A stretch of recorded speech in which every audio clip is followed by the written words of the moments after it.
If you're doing great killer work, shouldn't that be enough to get promoted? Spoiler alert, not always. But why not, right? I'll tell you all about it and how to actually get promoted. But first, let me tell you about a call I had with one of my very best friends, Andrew, who recently got offered a promotion. Andrew's been working part-time at his digital marketing agency where he got an offer to go full-time and get promoted because of it. All sounds amazing, right? But here's the twist. The company actually didn't offer him a raise with this promotion. That's bad as it is, but you know what the worst part is? He was actually not even thinking about asking for one, or a new title, or anything else. He was not gonna ask for anything. So my boy Andrew's case is a little bit different. The reason why he's working part-time at this marketing agency is because he recently went through a really rough and scary health scare. Thank God, actually left that last company and has now been focusing on his health and everything about that. So that's why when he was going through his recovery, this marketing agency reached out and said, hey, we love for you to join the team and we know about your situation. Because of it, we're happy to give you a part-time opportunity. But as things go, he's been doing really well, has been crushing it, and that's when he got the call from his manager. We want to take you from part-time to full-time and offer you the promotion. So Andrew called me and he said, yo, Sho, I got good news. I got offered a promotion. He was telling me all the details. So then I naturally asked him, like, cool, man. So like, what's next steps? What are you going to ask for? And this is the part that surprised me. He's like, you know what, Sho? I'm not actually gonna ask for anything. I think I'm gonna accept as is. They took a chance on me when I didn't really have much, and I like it here, so I don't think I'll ask for anything. I'm just grateful that they gave me an opportunity. And I get it. I really do, and this is the reason why I'm friends with him. He's loyal, he's kind, he's thoughtful about others. But I told him something that I think you should hear too if you're going for a promotion. And that thing is, no company in the world would be offering you a promotion if you weren't already valuable, if you weren't already crushing it.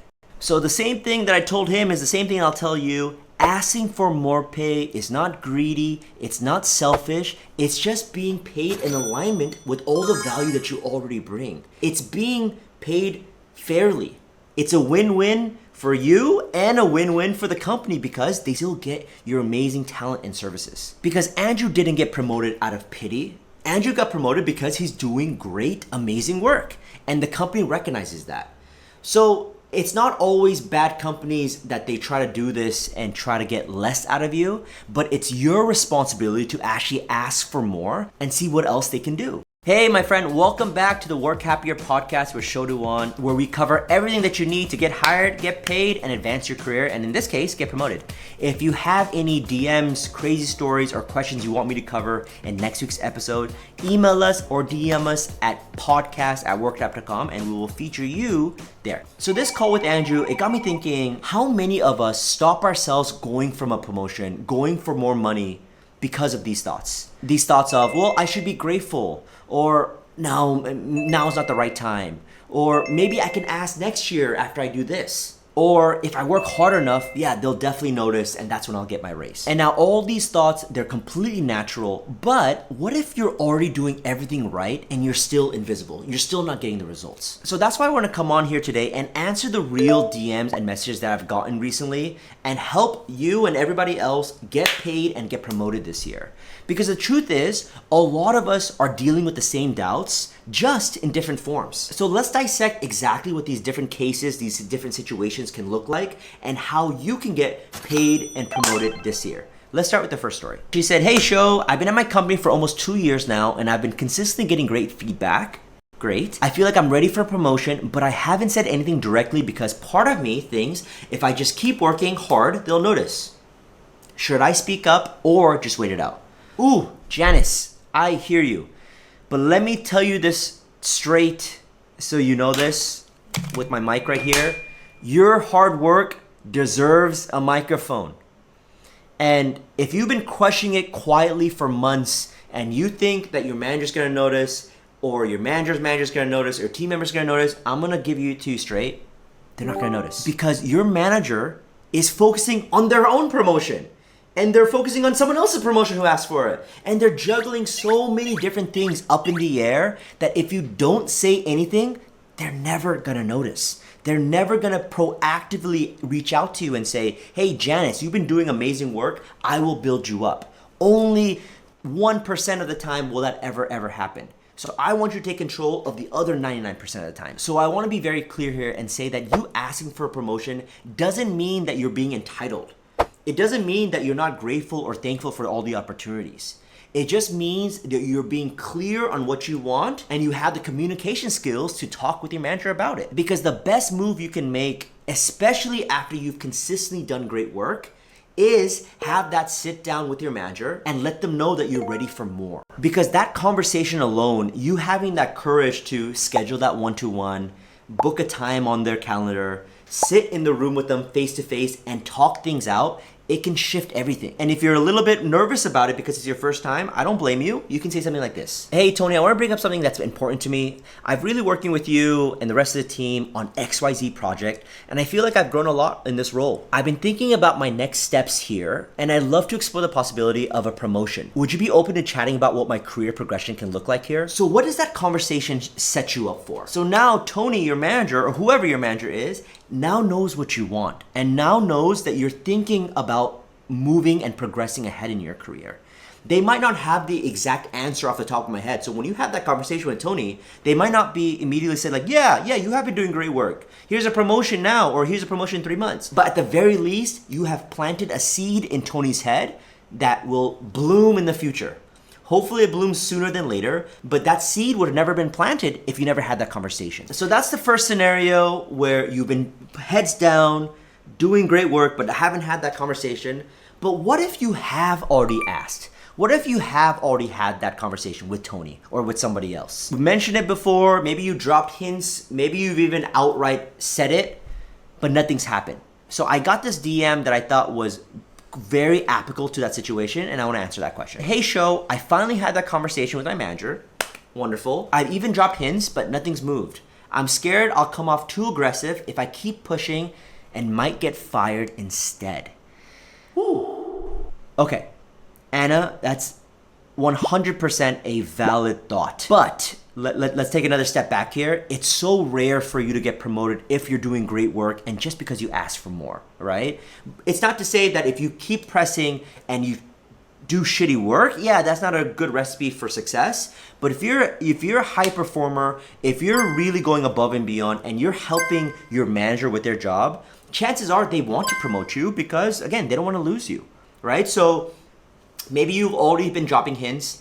Now it's time for that next plan of attack, and let's talk about that. So if you've already been dropping some hints, if you've already made some requests, what I think you gotta do is shift your strategy to be a little bit more specific. So the next time you have a one-to-one with your manager or just have some alone time, I'd love for you to be more specific and direct with them and say something like, what are the necessary skills or experiences that I need to develop that would help me get a promotion? So you see how this is different from you just outright saying that you want a promotion? Now you're working with your manager, and ideal case scenario is that they actually tell you exactly what the skills or projects you need to work on to get there. Because now you're not second guessing anymore, right? Like you're getting a game plan directly from your manager with clear goals, measurable outcomes, maybe even steps towards it. And now when you hit them, and you should definitely track if you hit them, boom, there you go. Your manager, if they're a person that sticks to their word, will see that you've been hitting them and will give you what you want because, again, you deserved it. But only that happens if you're willing to have that conversation and ask them, what skills, what experiences, what projects do I need to develop to be able to get me to the next level? So now we've talked about those two scenarios of having those two conversations, and now your confidence is up, right? You've had those conversations, you're getting attention, but there's still one piece that most people overlook, and honestly, it's the one that could make or break the final decision. It could make or break you getting a promotion. So let's discuss that. Because when the time comes to prove your impact, a lot of people just go blank. And yeah, you can talk about it, and yeah, you can ask for it, but you know what is 100 times more valuable than just talking about it? A brag book that comes with receipts. So that's what I want you to build next. Because going back to our first story with Andrew, like I said, you being grateful and you being humble, it's a great quality to have, but it doesn't pay the bills. And what I've learned from my own career and helping so many other people in their careers, if you're not openly sharing your wins, if you're not building a business case for your promotion, you're not gonna get it. Or if you are gonna get it, it's gonna be a fraction of what you actually deserve. So how do you even build this brag book? You can do it by using whatever document you like. You could use your notes app on your iPhone, anything. But you should keep this for the year and keep note of all the different things that you've done throughout the year and the impact. What I would recommend is if you had some really good kudos from a senior manager, you take a screenshot and you put it in that brag book. If you got some really great wins from a sales project, you take note of what that project was before you and what your impact was after, and then you record that in your brag book. You want to have all of this updated throughout the year so that when it's time to bust it out, you're not going back and remembering, wait, what did I do in February? What did I do in November? You have it already. And you could continue to build this brag book year after year so that you can keep track of all your big wins. And even yet, if this brag book doesn't help you get a promotion, it can also help you write your resume for your new role. So there's just so many different uses for this book. Let's go back to that question I asked at the beginning. If you're doing great work, shouldn't that be enough for promotion? If you watched this video till the end, now you know the answer is no. Because hard work, to be honest, is the bare minimum to get promoted. Because getting promoted is less about you being a good worker, and it's about you being more visible, about you taking ownership of your wins, and you speaking up and speaking out for yourself. Because while hard work is great, you can't expect people to just notice because they're running their own race. They're thinking about their own promotion and their own big wins that they're doing. You gotta make people notice. So if you're sitting on your own big wins, waiting quietly in the corner, hoping someone will reward you for being the silent star, it's not gonna work, my friend. You gotta ask for what you want and go for it. And I hope this episode helped you have that confidence to not just ask for it, but actually get it. To get paid, get promoted, and build your career. Hope you enjoyed this podcast episode, my friend. My name is Shodawan. I will see you next week with a new episode. If you have any topics, crazy stories, DMs you want me to answer, email us at podcast@workhap.com, and we will see you next week. Take care.